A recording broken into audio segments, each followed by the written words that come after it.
I'm reaching out through story because I don't know what to do anymore. I feel like I'm losing my mind. I can't tell if what I'm seeing is real or if my mind has seen one too many horror movies. In order for these events to make sense, I'll need to go into some background on me and my family. I'm 30 years old, a white male living in Texas. I live with my mom currently. And I know what you might be thinking. 30 years old and living with your mom? Well, I didn't always live with her. It wasn't until recently that I moved in with her. For the last 6 years, I was living with my girlfriend, about 20 miles from where I'm currently residing. Our relationship started off typical, the classic feeling of butterflies having a dance party in my stomach whenever she would touch my hand. She could give me this look with the slightest smile, and it made everything around me disappear. I was in La La Land heaven with her, and she felt the same about me. Her name was Jenna. She was about 5 months younger than me. Not every relationship stays perfect though. The honeymoon phase wears off after a while. Anyone who tells you that the relationship is perfect is lying to your face. And our relationship was no different. We started having arguments here and there, usually nothing too big, just your average little spats, and the occasional blow-up fight, which usually left me with grabbing my keys and going for a drive to cool down. But there was no denying that the love was there, running through our hearts always. Now to speed up to the timeline of this story. Trust me when I tell you that this next part of the story is going to make you not like me very much, and I am well aware of that. About 7 months ago, I started a new job at an animating company. I didn't mention this, but I've always been an artist my whole life, since as long as I can remember. I've been somebody who will always draw on any blank surface I see. But I was switching jobs, and I landed myself this new animation job, and I worked alongside of 2 other animators. One of the 2 people was a man named Rick. He was in his late 40s, and the other was a girl named Sarah. She was a year older than me. I feel like what I'm about to tell you, you can already see coming from what I prefaced earlier. One night I had to stay late because I had a deadline on this project and it had to get finished. I was getting overwhelmed with the amount of work that I had to do. Sarah had already finished up her portion of the project. She was very talented with animation, and she had been doing it for years, so she offered to stay late with me and help split up some of the workload. I was very grateful to her. I made a call to Jenna and told her the situation. She understood and she was very supportive of the situation. The only thing I didn't mention was that Sarah was also going to be there with me. Just the 2 of us, all alone, nobody around. I guess you could say that I had a slight attraction to Sarah, and by slight, I mean a lot. The time is now around 8-ish in the evening, and we are making good progress on this project. To be honest, we made great progress. We ended up finishing the project shortly after that, around 8:30 p.m. It was such a load off of my back finally, and I finally could take a minute to sit back and take a breath of relief. I looked at Sarah and I told her how much her help meant to me. She looked back at me, smiled, and in return, told me that I meant a lot to her. We sat there silently smiling at each other for a few seconds, cheeks turning red. And then that's when I made the biggest mistake of my life. I made a move. I kissed her. Sarah returned the kiss and told me that she had been wanting me to do that for the longest time. But in that very moment, while looking at Sarah, her face blurred out, and all I could see was my beautiful girlfriend Jenna. The guilt hit me like a professional boxer laying down a haymaker on my face. I instantly felt sick and told Sarah that I was sorry for what I did and that I had to get back to Jenna. She got upset and picked up her stuff and left the studio. Understandable. I left and I got in my car. I sat in my seat for a minute or 2 in a daze of guilt. I looked into my mirror at myself in disgust. I'm not a bad guy. I've never cheated before, on anyone. I grasped my steering wheel and I let out a loud scream from deep inside. I knew I had to go home and tell Jenna what I did. I got home and had to build up the courage to go inside and fess up to being a cheating pig to the woman who gave me her full trust and support. I put my key into the front door lock and turned it to the left. Hearing the sound of that door unlocking scared me. I opened the door and there she was, Jenna, sleeping on the couch, looking more beautiful than ever. She waited up on the couch for me, and there I was earlier, lip-locking with my cute coworker, not even thinking twice about the faithful and committed relationship that was waiting for me at home. I sat down next to Jenna on the couch. The feeling of me sitting down woke her up. She looked over at me with her half-awake eyes. She said, "Hey babe, did you get your project done? I tried to stay awake to see you, but I fell asleep." I looked back and I softly said, "Yeah, I got it done." Jenna looked at me and asked what was wrong. She could tell that I wasn't all there. My eyes welded up with tears. I told her. I admitted that within the last hour, I cheated on our 6 years of love. I'm sure from this point you can imagine what happened. We spent the next hour and a half going at it. Well, it was more so me apologizing over and over, and her crying and calling me every ugly cheater name in the book. At the end of the fight, she stood up. I asked what she was doing. She went to the closet, grabbed a coat, and then grabbed the car keys. She said she needed to get out of the situation and needed time to think. She left the house around 11 p.m. I was so upset at myself. I was halfway crying, halfway angry, and 100% regretful. I ended up closing my eyes and falling asleep on the couch. I figured when Jenna got home that she wouldn't be very happy if she found me sleeping in our bed, so the couch it was. Around 4 in the morning, I woke up to the sound of knocks on my door. It confused me, because who would be knocking at 4 a.m.? I got up and I walked to our room to go check on Jenna, and she wasn't in bed. Where was she? I called out her name and didn't hear a response. I went to the door where the knocking was still happening.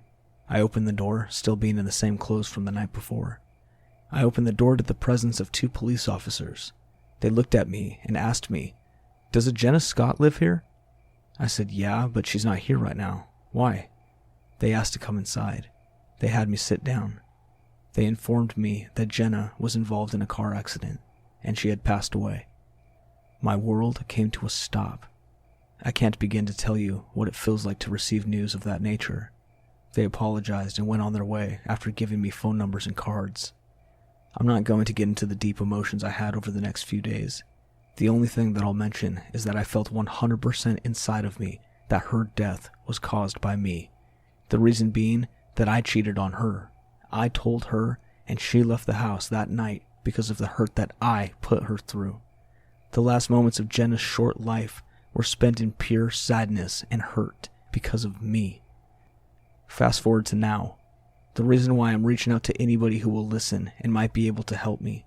Again, I don't know if I'm losing my mind or if what's been happening lately is actually real. A few weeks after Jenna passed, I moved back in with my mom because I couldn't live in that house anymore on one income. But the first thing that I can recall is that when I was packing up our place, I packed up Jenna's stuff last. Her things were in boxes in our room on the floor.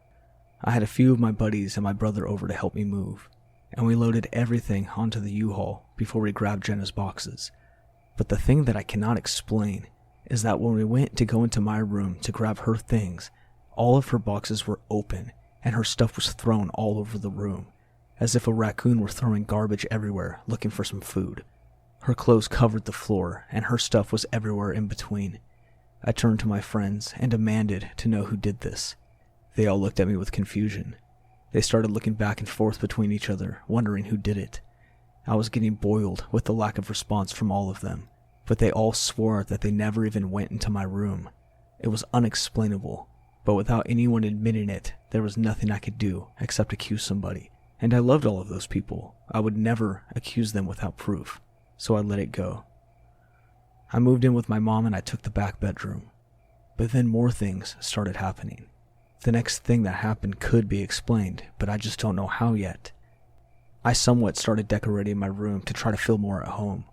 I put up some things, and amongst those things were a few pictures of Jenna.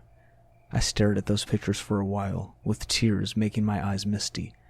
Then I got up to do whatever, and when I took a few steps out of my room and into the hallway, I heard the sound of a bang. It startled me. I stopped in my tracks and I looked back at the room. I went back in to see what that noise was, and what I saw freaked me out. All the pictures of Jenna were face down. Something slammed down the pictures, like they didn't want it to be seen, or maybe they didn't want me to see them. I don't know. I turned them back up and then walked away again. That night I was in the living room. My mom was already asleep in her room. I was watching TV and dozing on and off. But then I was awoken by whoever on the TV saying the words, "You killed her." It woke me up because those 3 words seemed like they were louder than anything else on the TV. like as if the volume boosted up only for a second to hear those words, and then instantly went back to regular volume. I sat there confused with a puzzled look. Was that just my mind making me hear things? Or what? It was bothering me, making me feel like I was being watched by everything. I turned off the TV. I went to my room. I turned on a podcast and I laid down, trying to clear my mind.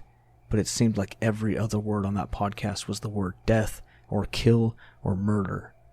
I think maybe I was just feeling immense guilt that night. I turned it off and I took some sleeping pills and somehow managed to fall asleep. But I was violently awakened when I felt the cold sting of a slap on the side of my face that was not covered by my pillow. I immediately sat up, half attentive and half out of it from the sleeping pills. I actually said out loud, "What was that?" as if I was going to hear an audible answer from someone. I looked around my room for my bed, face feeling hot and throbbing like a mini heart beating underneath the skin of my cheek. As I was looking to my right, holding my face, I heard the slam again that I had heard earlier, coming from my left. The picture of Jenna was laying face down on the dresser.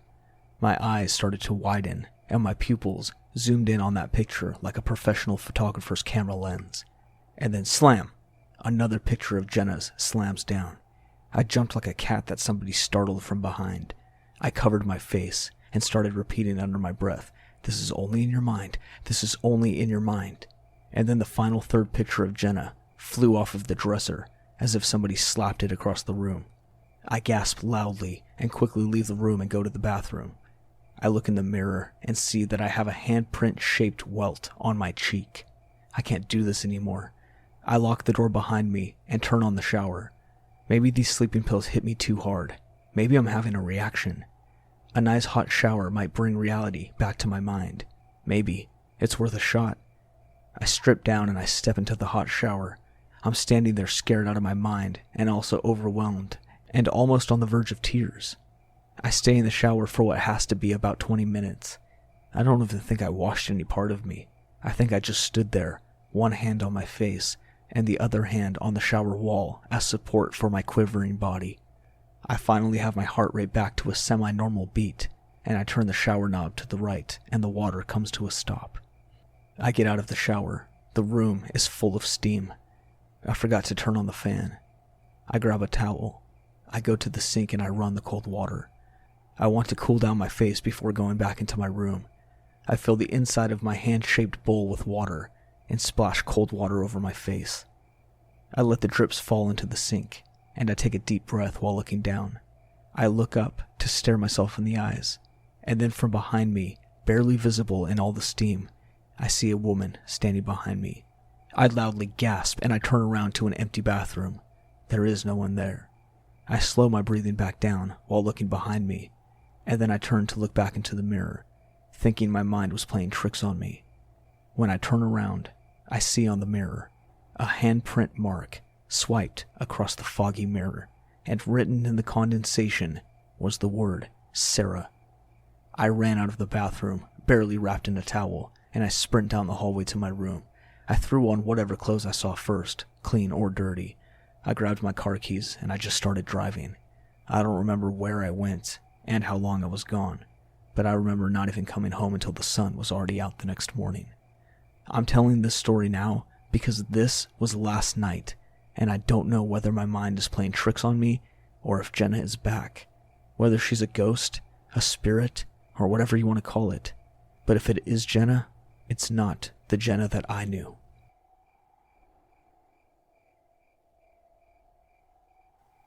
This happened to me over the course of probably 8 to 10 years. To my knowledge, nobody ever died in or around my house, but my parents did have my grandfather's ashes in their closet. If that maybe has anything to do with this, I'm not sure. The first account I can clearly remember was when I was about 6, super young, but I can still remember the night vividly. I woke up in the middle of the night and wanted a little snack, so I walked to the kitchen in the dark and I grabbed a banana off of the counter. I noticed the light in our backyard was on, so I looked out the sliding glass doors and I saw a man standing out there facing the doors. He kind of looked like a pirate. Like I said, I was very young, so I'm not 100% sure, but I know he was wearing a giant black hat. That's what I focused on the most. I wasn't necessarily scared, but more shocked that somebody was out there so late and I didn't recognize him. I looked down to open my banana, and when I looked back up, the strange man was gone. I didn't think much about it, and I just went back to my room to eat my snack. But thinking back now, it was definitely creepy. If it was not a ghost of some kind, then there was just some strange man wandering around our backyard at night. We had a dog and she was very protective and did not like men at all, but she didn't bark or react or anything. I think she was sleeping in the living room or my parents' room. The second creepy thing I remember, I'm not even sure if it was paranormal, but who knows.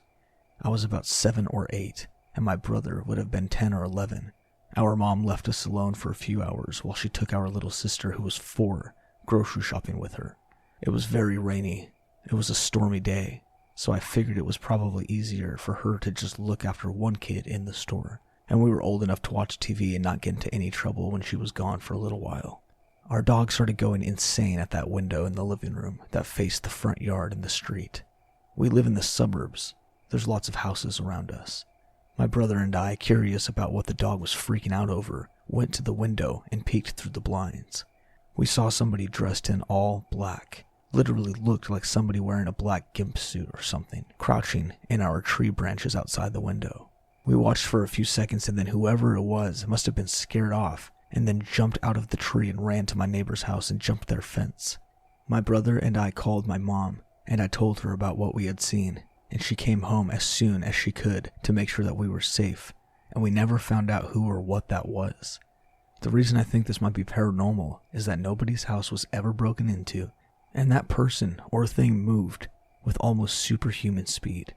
They jumped from the tree and over the fence in maybe 5 seconds. Plus, it was very rainy and windy, and who cases a joint in those conditions? The last few things that happened to me was when I was way older, about 14, I forced my 17-year-old brother to live in the garage so I could finally have my own room.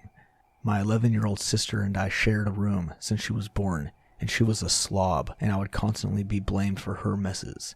And I was fed up, so I started mini construction on my new room. I painted the walls and I ripped out the carpet. This is when I would wake up covered in scratches and bruises. I couldn't explain. I don't sleepwalk.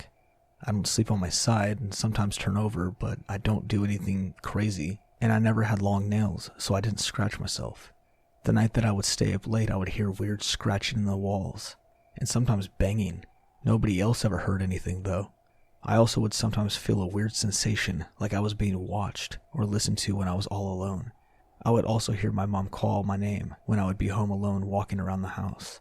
Not much past that, though, except I really wanted to try a Ouija board, and my dad would not allow that. He grew up in a haunted house, and his sisters would do seances and make things worse. I am now 21, and I haven't had any more notable experiences. I am still in the same house and the same room.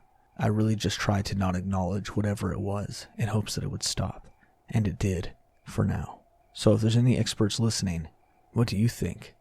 Did I have a small entity trying to get to me, or am I just paranoid, and can all of these things be debunked? The story is called Haunted Family House. The title is weird, but let me explain.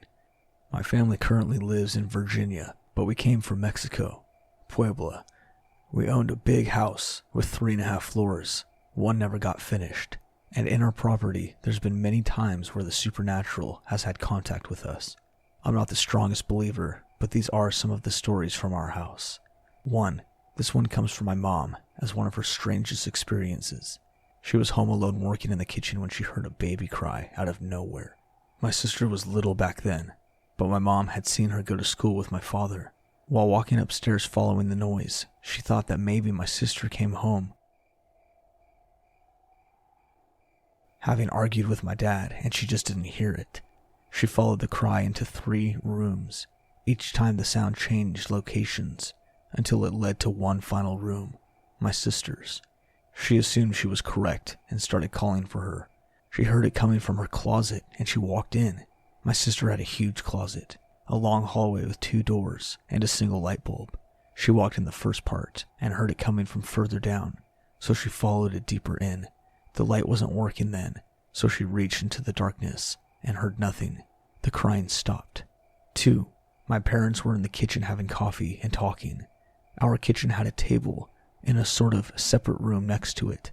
They suddenly see a full-blown apparition walk right past them, the stereotypical woman in white robes. And as she slowly walked from one side to the other, it seemed like she was going outside through a door leading to the side yard. When they heard nothing, they got up and looked forward to see nothing and no one.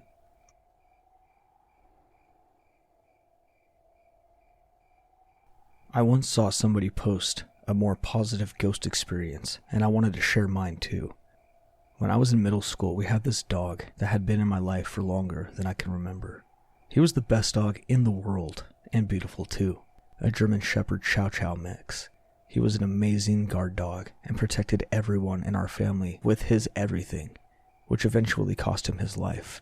He was mauled to death by 2 pit bulls who were going after my mom, and he jumped in between them. The dogs dragged mine underneath our house and ripped him to shreds. It was horrific. A couple months later, I was still struggling to come to terms with his death. I felt a brush of fur on my leg, and when I looked down, I didn't see anything of our other animals anywhere near me. I thought I was going crazy, so I ignored it, but it kept happening. Then one day I was sitting on the kitchen floor, organizing canned goods, and I heard a noise. And when I looked up, he's there, standing in front of me clear as day. I reached out to try to touch him, but I kind of phased through him and started crying, and he walked closer to me and licked my face where my tears were, and then he disappeared.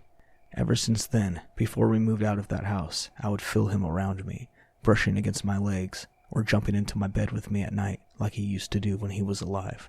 I think he knew how fragile I was from hearing how horrific he died, and he wanted to comfort me and let me know that he was okay and wasn't in pain anymore. Nobody in my family could see him or feel what I was feeling, but each of them always said it felt like he never left, like he was still around protecting us, even in the afterlife. I haven't seen his spirit in years, but I think about the days he stuck around to watch over us, and I can't wait until the day I go to see him again.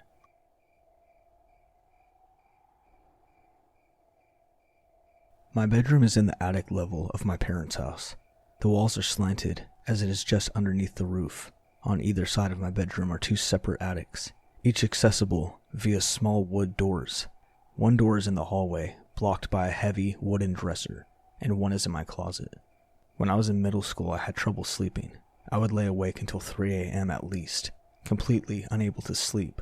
My bed was set up so that my feet were against one of the walls that had the attic on the other side.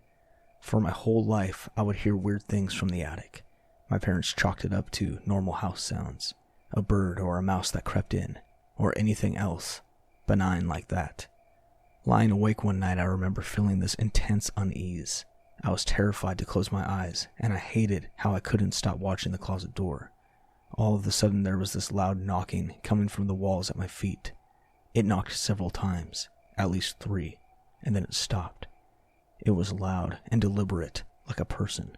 I've heard similar knocking since, and it freaks me out every time. And this is only one of many freaky incidents that have happened at my childhood home.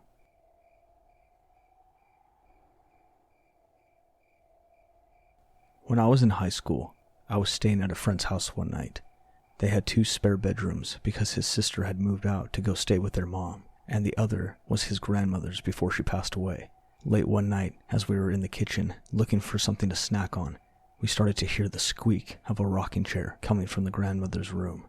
We decided to just go to his room for some gaming to take our minds off of it. About an hour later, we decided to head to bed. Well, he did, at least. I went to the second spare room, his sister's old room, and I was just lying in bed, playing on my phone. A few minutes after laying down, I could hear heavy footsteps in the hallway, as if somebody was wearing boots. They were hard wooden floors, so it was pretty loud. The steps would go from the kitchen to the bedroom and back.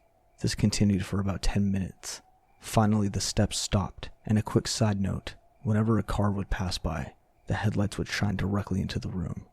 Every time a car passed by and the light came through, there was a shadow of a large man in the corner, about 6 to 7 feet tall. All of a sudden it gets dead quiet, like absolute silence. No snoring from his dad, no cars outside, no barking dogs next door. Nothing. Then without any warning, the closet door slammed open. It fell off of its hinges. I shouted outwards, "Forget this. I know when I'm not wanted," and I quickly gathered my things and I left. I never stayed at his house again. When I told him about all of this the next day, he just said, "Oh, yeah, that's Dan. That's the ghost that is sometimes seen in our house."